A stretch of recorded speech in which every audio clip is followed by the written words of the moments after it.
Hey guys, another in the long line of kooky decks that I've been playing. This is the Birthing Pod deck that I'm going to be playing. Not that I'm going to be playing, that I actually did play. This is actually after the event. I'm doing things a little out of order tonight. As you can see, a lot of the cards are in red. I actually loaned the deck to a buddy of mine to play around with. So he's got most of these rares that he chose not to purchase and instead steal from me, like some kind of butthole. Anyway, the cards are still here, so we can still see them, so it should work out just fine. So we've got 25 lands, Murmuring Bosk. It's a black-white-green deck. Seems like the best land. Reflecting Pool, Temple Garden, Marsh Flats, Overgrown Tomb, Verdant Catacombs, etc., etc. A couple basics. So Tectonic Edges for the Tron or Cloud Post decks primarily. I don't know. I feel like, having played with it before myself, it's one of the better decks in the format, and I just want to make sure that I have something to disrupt them, and that seemed like the best thing I could be doing. There's a couple of other cards in here that are for that matchup as well, to disrupt their lands. We'll get to those in a second. One Dryad Arbor in here as well. I've got a couple of, over here, some Green Sun Zenith to be able to basically play extra birds, but also help me with my toolbox. If I draw it late, it can go and get some of my more powerful spells. Towards the beginning, though, it can go get birds. And then you'll notice there's just a single 2-drop and not very many bullet 3-drops. I basically wanted my curve to start with a Birds of Paradise directly into a Kitchen Finks into Birthing Pod. Since Kitchen Finks has such good synergy with Birthing Pod, you get to use your Birthing Pod to go find a 4-drop and then still basically keep your Kitchen Finks, which seemed great. So the Zenith was kind of, like I said, more acceleration, and then the ability to find my three drops and my lone 2-drop bullets, since that seemed quite difficult with Birthing Pod. So we've got a set of Thoughtseizes, a little disruption, set of birds, a little acceleration, Qasali Pridemage, just a catch-all, basically. I think in a deck like Birthing Pod, you want some silver bullets, but then you also want some just general good cards that have a wide range of usefulness, which Qasali Pridemage obviously is. We've got an Eternal Witness, good old standby green creature. It does everything you want as usual. Like I said, a set of Kitchen Finks. They're fantastic. They're just fantastic. Anybody who's ever played with them knows how good they are. Loaming Shaman for the Living End decks, and then any sort of nonsense graveyard deck, just as a one-of, seemed like a good idea. Viridian Corruptor. I had Viridian Shaman in here because there's obviously no other way for me to poison my opponent out, but I didn't feel like a 2/2 was going to be that relevant, so I figured Viridian Corruptor is a much better blocker than Viridian Shaman, since the damage sticks around. So we went with that. And then obviously Birthing Pod, the namesake of the deck. There's one Avalanche Riders. I can't cast it off anything but birds, so I'm hoping always to Birthing Pod it up. And it's basically a 4 into 5 combo against the decks that rely on Cloud Post or Urzatron, or what have you, or an opponent who's a little landlight already. You go, you sack one of your 3s into Avalanche Riders, sack your Avalanche Rider into Acidic Slime, and keep them off of 2 lands. Seemed pretty good.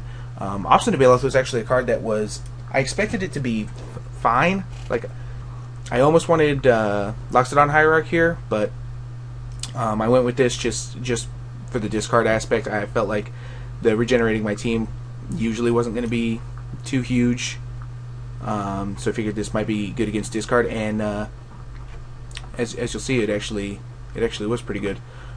Skin Render. I thought about like a Necrotal, but I really wanted to be able to kill Dark Confidant more than Tarmogoyf, which is why we went with Skin Render instead of Necrotal. We got a Precursor Golem as a 5. The cool thing here is you sack your 4, go get a Precursor Golem, and then you sack your Precursor Golem to go get a 6-drop, and you get to keep the 2 tokens, and they lose the nasty wording of getting killed, all 3 of them, by 1 removal spell. So that little drawback that it comes with goes away when you sacrifice that, which is quite nice. Get a couple free 3/3s out of the deal. Like I mentioned, Acidic Slime, really good catch-all, just like the Pride Mage. Good at keeping your opponent off of lands if they're as I've mentioned 100 times already, the Urzatron or Cloudpost decks. And then destroying an artifact or enchantment, killing a sword or a Batterskull if they don't have 3 mana up, or a random enchantment like a Prismatic Omen or an Oblivion Ring that's got a Birthing Pot under it, or any number of things.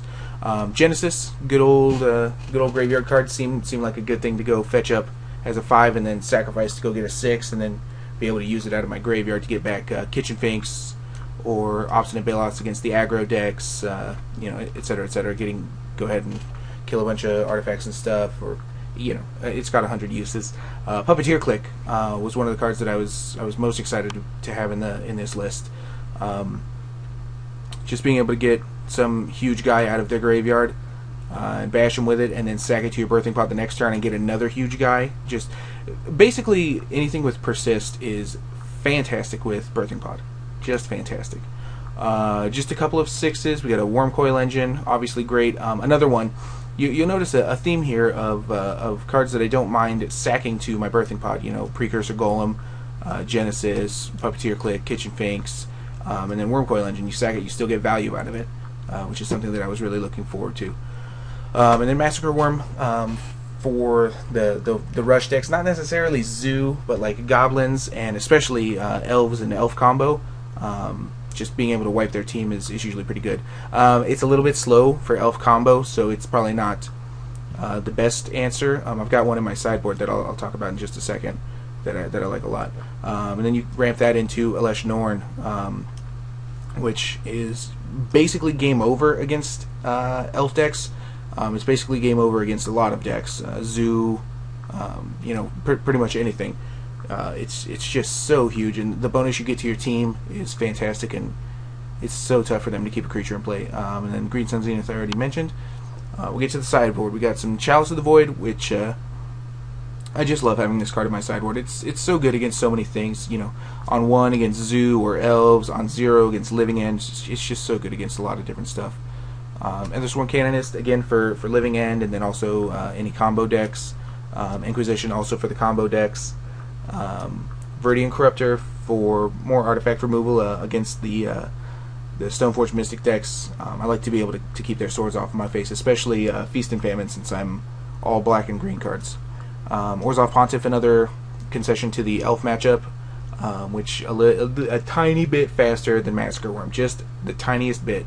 The bummer here is, like I said, I've only got the 1/2 drop, so it's kind of tough to Birthing Pod into this guy, which is why there's 2 of him to hopefully draw one. And then it's basically just a supplement to Gloomdrifter, which, as long as I've got Threshold, should be just a cheaper Massacre Worm against the Elf decks. As you can see, a little worried about the Elf decks. I felt like I could hold my own against most decks that weren't going to kill me on turn 4.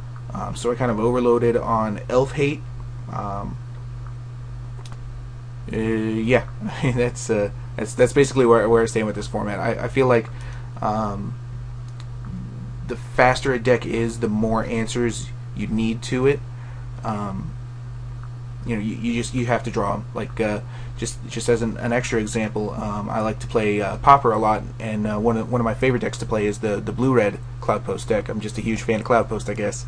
And like Affinity is a halfway decent matchup, but you really need, since they're so fast, you need to be able to hit your answers to them. So I've got a set of Gorilla Shamans and a Shattering Pulse in the sideboard.